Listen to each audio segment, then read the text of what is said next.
Kasi ko Mako Beach Log. Kabe tak maskakal?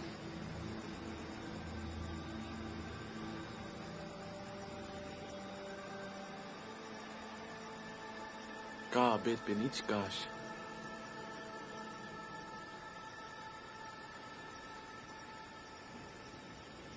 Yang Kanshtik Dumbin Chuno.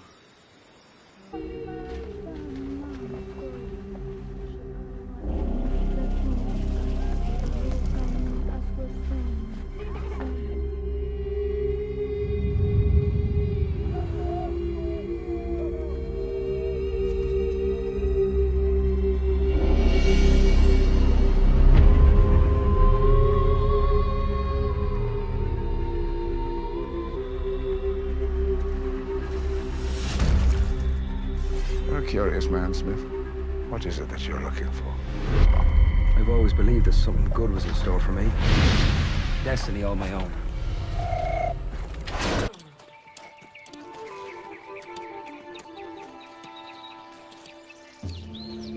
You plant too deep. So the birds won't find them. Sun also won't find them. Too deep. Pilgrims are not planting people. No, I'm afraid not. Bradford needs help. Squanto needs help too. I grow big in this place, Bradford. Before your houses, my people, Patuxet, live here. Why did they leave? Did not leave. Died. All dead. Long time ago, I see white man for first time. They teach me English words. I spoke for them to the Patuxet, the Wampanoag, other people too. One day, a white man took me, tied me, put me on ship. My mother cried. But they take me. I went over big water to Bradford home. You went to England? England, Spain, other places too. Later I came back to this place. My people were gone. All died. War? War with sickness, William. White man's sickness. It killed my people. Massasoit was good to me. He said, live with my people. I did. But his people are not my people. His land is not my land. This is my land. This is my home. I live with you now, William Bradford? Yes.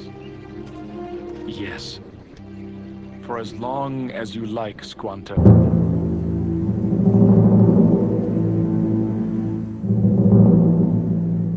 The war that made America. It's not the war you think.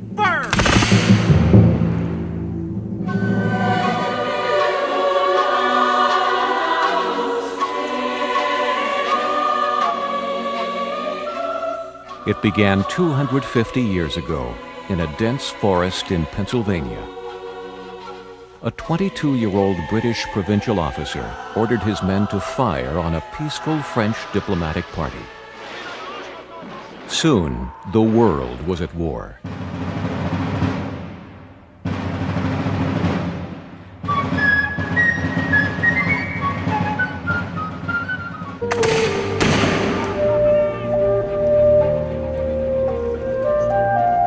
In North America, the fighting was ruthless.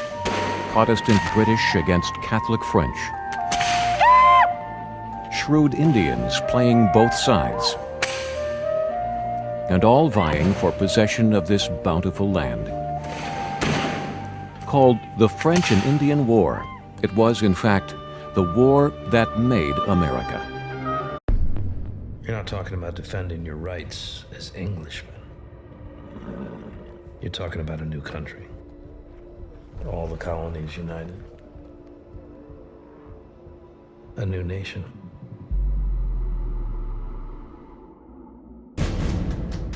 Any man found violation of His Majesty's laws will be dealt with without mercy. Rebels causing mischief and mayhem in the streets. These are our streets! Gentlemen, you will henceforth be known as the Minutemen.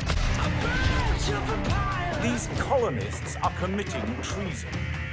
They are thugs and outlaws, the sons of tyranny. They should be beaten into submission.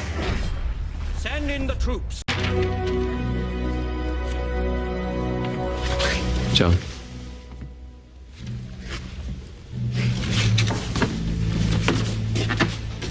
Here, you've earned this.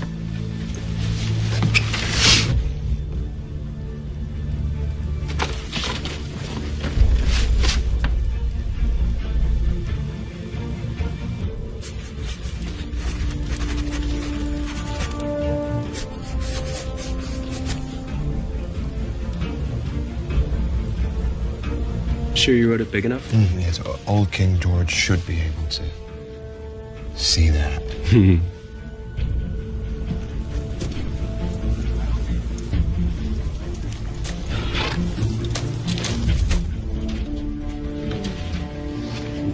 When in the course of human events it becomes necessary for one people to dissolve the political bands which have connected them with another, a decent respect requires that they declare the causes which impel them to the separation. We hold these truths to be self-evident. That all men are created equal. That they are endowed by their Creator with certain unalienable rights. And among these are life, liberty, and the pursuit of happiness.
find Philadelphia much changed since Jefferson?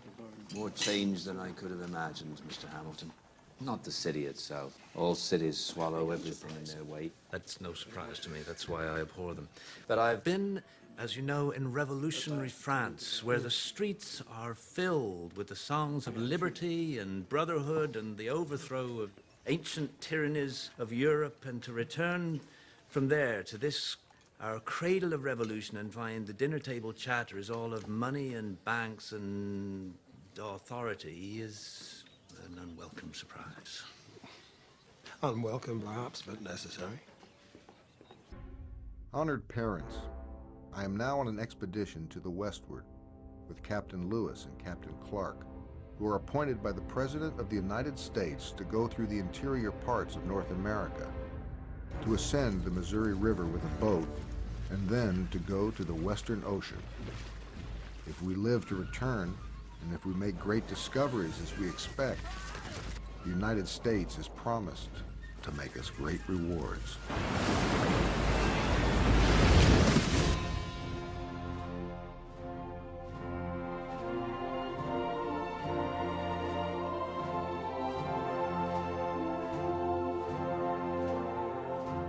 They were a small party charged with going where no one from the outside world had ever gone, to open one of the last great wilderness regions of Earth, a place they thought might still hold woolly mammoths and other prehistoric creatures.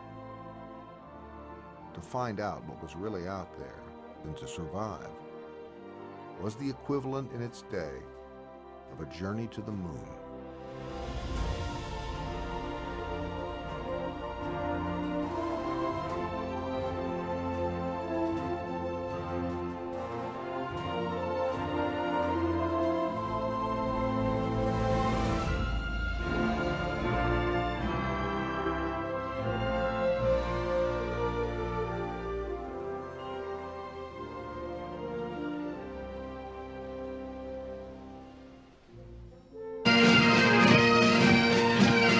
Shall we open fire, sir? Now hold your fire. We'll give them a chance to get back. But the enemy's in range, sir. So's Lafitte, Colonel. I'll count 40 seconds before firing. Every second they're closer by 2 yards.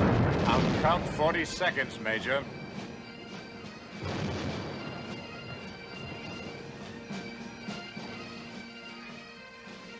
Commence firing! I'd like to ask each of you what it is you value so highly that you are willing to fight and possibly die for.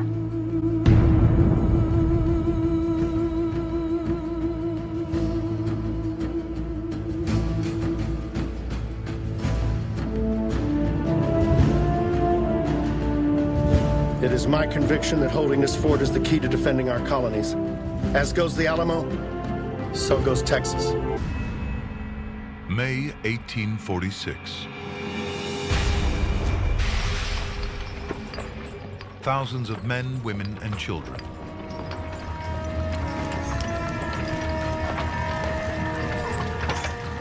Riding, walking, pushing.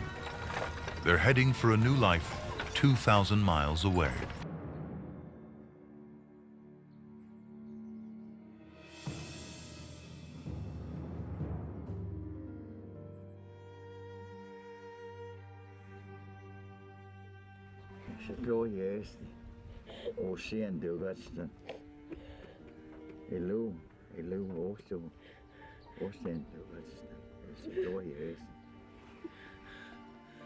Soldiers captured men, women, and children and marched them from their homes. Cherokees were held at nearby forts and then forced into large prison camps near river docks. Within weeks, 16,000 Cherokees had been taken captive.